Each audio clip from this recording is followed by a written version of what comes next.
Halo, assalamualaikum warahmatullahi wabarakatuh. Teman-teman, apa kabar? Semoga sehat semuanya.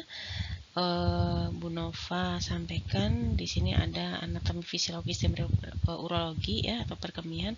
Nanti silakan teman-teman sambil membaca referensi yang lain ya, sehingga nanti teman-teman akan lebih banyak mendapatkan informasi. Ini hanya sebagai acuan saja, secara permukaan saja. Teman-teman juga saya kira sudah pernah mempelajari sim urologi pada saat mungkin di kelas sebelumnya mungkin ya, SMA mungkin. Nah, kita persamaan persepsi dulu bahwa organ ekskresi di dalam tubuh kita itu siapa. Organ ekskresi itu kan organ yang bekerja untuk mengeluarkan apapun gitu ya. Anatominya apa saja, kemudian fungsi ginjal itu sebagai apa, dan bagaimana mekanisme pembentukan urin. Ini yang akan kita bahas ya. Nah, ini kalau kita lihat pada anatomi ini, teman-teman, ini kan ginjal kanan, ini ginjal kiri. Kenapa ginjal kanan itu kalau kita lihat lebih rendah dibandingkan dengan ginjal yang kiri? Karena di sini ada yang namanya hepar. Hepar itu di bagian kanan dia mendesak ginjal, sehingga dia ginjalnya lebih ke arah ke bawah. Nah, kemudian di sini ada yang namanya mahkota ginjal atau disebut dengan medula kelenjar adrenal ya. Kelenjar adrenal ini mahkota ginjal, sehingga tapi mahkota ginjal ini tidak masuk dalam sistem reproduksi sistem perkemihan ya. Kelenjar adrenal ini masuk ke dalam hormon ya, masuk dalam hormon. Nah, fungsi ekskresi di dalam tubuh kita itu berfungsi untuk membuang sampah hasil metabolisme. Nah, sampah itu bisa berupa CO2 dikeluarkan oleh paru-paru. Kemudian berupa racun atau sampah-sampah nitrogen, amonia, ureum ya. Itu dikeluarkan oleh ginjal.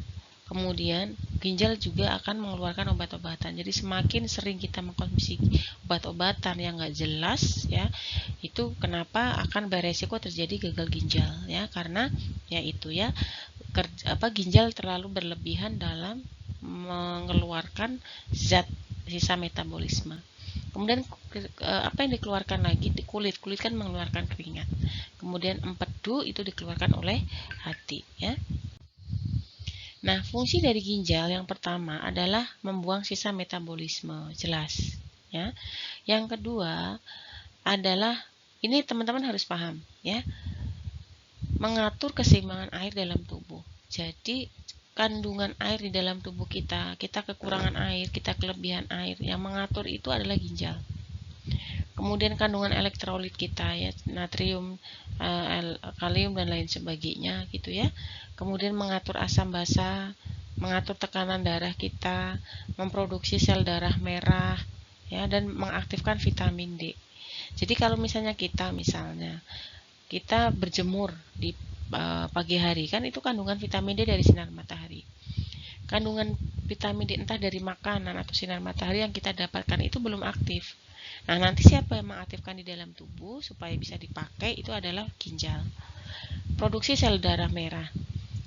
Produksi sel darah merah itu fungsi ginjalnya untuk apa? Dia menghasilkan yang namanya hormon eritropoietin.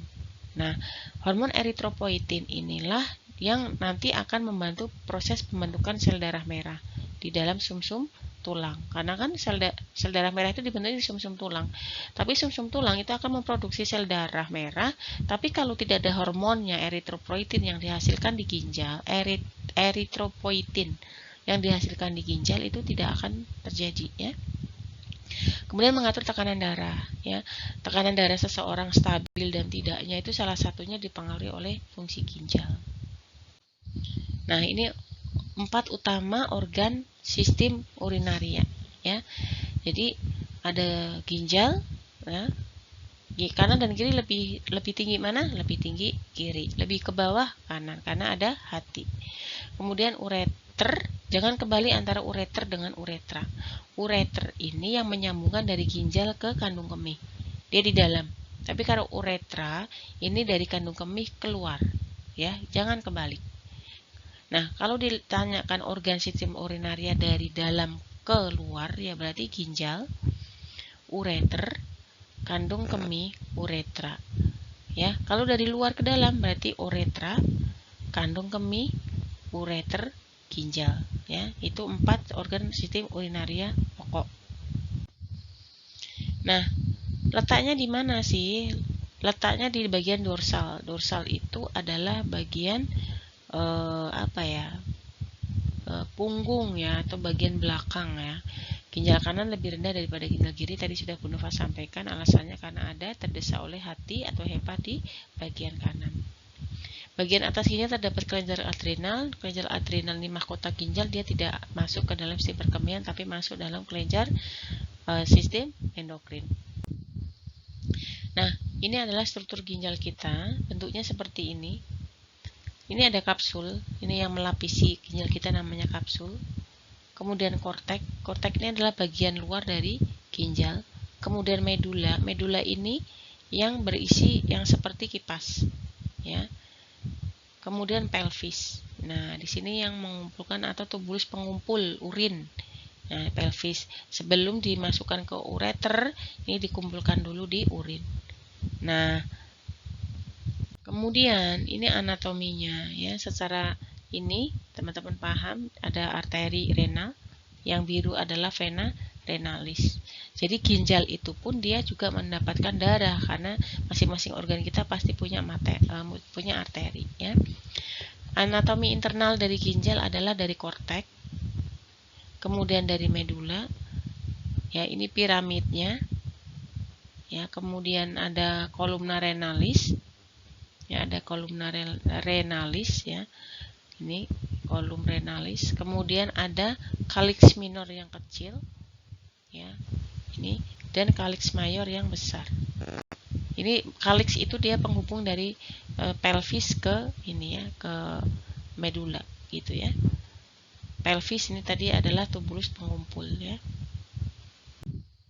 Nah, ini seperti ini. Nah, di dalam ginjal itu ada yang namanya nefron ya. Nah, nanti kita akan bahas. Ini adalah aliran darah dari aorta jantung masuk ke dalam ginjal melalui apa? Melalui renal arteri. Ini percabang-percabangannya. Setelah masuk ke percabangan, dia akan berada di glomerulus. Glomerulus itu adalah berbentuk kapiler seperti jaring-jaring. Dia akan difiltrasi, disaring darah yang dari jantung, disaring ya. Kemudian dikeluarkan ke tubuh melalui vena cava, melalui vena renal dan vena cava inferior. Vena cava inferior ini kan pembuluh darah yang menuju ke jantung ya, tapi lewat organ-organ yang bagian bawah. Kalau organ-organ yang bagian atas jantung, kepala misalnya ya, atau daerah wajah ataupun apapun, ini dia akan masuk ke jantung melalui vena cava superior. Karena ginjal itu berada di bawah dari jantung, sehingga dia masuk ke jantungnya darah yang dari ginjal itu, dia akan masuk melalui vena cava inferior. Nah, terus kemudian ini nefron, unit struktur dan fungsional penyusun ginjal. Jadi ginjal itu disusun oleh nefron. Nefron itu unit terkecil. Ginjal manusia itu satunya terdiri dari 1 juta nefron. Nefron itu bentuknya seperti lengkung U. Nah, tempat pembentukan urin. Di dalam nefron itu ada yang namanya glomerulus dan tubulus. Kita akan lihat gambarnya. Nah, ini adalah gambar badan Malpighi atau glomerulus. Ya, dia kapiler berbentuk bola berjaring. Gitu ya. Ini darah akan masuk ya dari aferen dulu, nanti akan disaring, dikeluarkan melalui eferen. Nah, ini untuk menyaring atau memfiltrasi darah. Nah, tadi kan dari nefron itu terdiri dari 2, glomerulus dan tubulus. Nah, tubulus ini seperti ini. Ini adalah nefron nih. Bentuknya letter U seperti ini dan sangat-sangat rumit ya. Jadi kita akan punya banyak nefron, 1 juta nefron di kita terdiri dari 1 glomerulus dan tubulus. Tubulus itu ada berapa? Tubulus itu ada tubulus proksimal dan tubulus distal. Tubulus proksimal itu yang bagian depan, tubulus distal yang bagian belakang, akhir. Nah, ini bentuknya. Jadi kalau kita ambil satu potong, thread, kita akan luaskan penampang seperti ini bentuknya seperti ini. Ini nefron kita nih, ya. Gitu. Nah, ini ya. Jadi nefron kita ini kita ambil cetet. Di sini berjuta-juta nefron untuk melakukan pembentukan urin. Ini kapiler vertibular ini untuk mendapatkan nutrisi ya. Nah, ini fungsi homeostasis ginjal tadi sudah ya, jadi dia mempertahankan pH juga ya. Nah, ini pembentukan urin. Pembentukan urin ini ada 3 tahapan dari filtrasi, reabsorpsi, dan sekresi dan augmentasi. Jadi, ini kan satu nefron ya. Kan kita punya berjuta-juta nefron. Ini satu nefron begini. Apapun cairan entah darah atau air ataupun apapun yang masuk ke dalam ginjal itu harus melalui glomerulus dulu. Pintu utamanya glomerulus. Ya, di sini nanti akan disaring.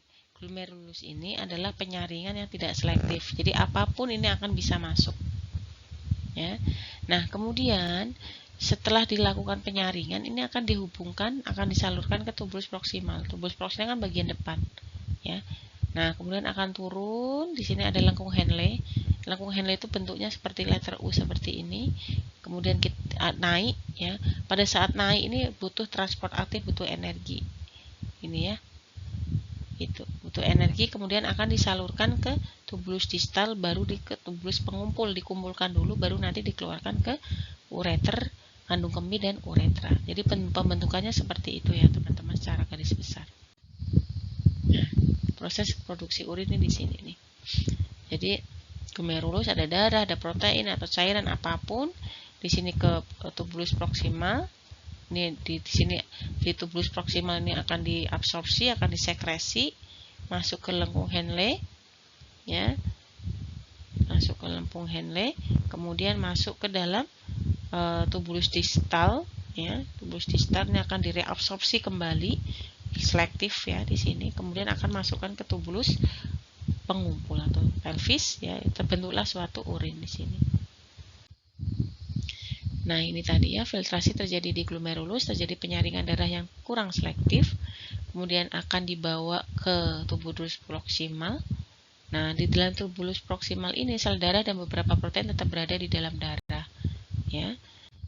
Nah, kemudian akan disalur urin primer yang terbentuk di tubulus proksimal ini akan diserap.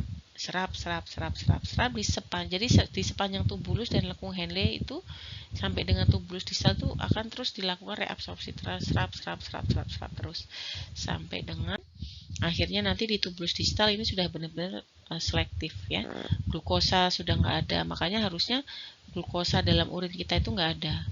Kalau terlalu tinggi, makanya orang yang kencing manis itu kenapa dia akan terjadi komplikasi gagal ginjal itu ya, karena ginjalnya itu terlalu dipaksa untuk melakukan kerja beban berat, karena kan darahnya kental ya, karena banyak mengandung gula gitu ya, bebannya berat sehingga lama-lama dia akan lelah ya gitu. Nah, sehingga terbentuklah urin sekunder ya, karena sudah dilakukan penyaringan reabsorpsi secara ketat. Ini sama tadi ya, ini sama pembentukan urin. Nah, kemudian setelah itu pembentukan urin disalurkan ke tubulus distal atau pengumpul ya, kemudian mengalir ke ureter ya, kemudian ke ureter ini, kemudian ke vesika urinaria, bladder.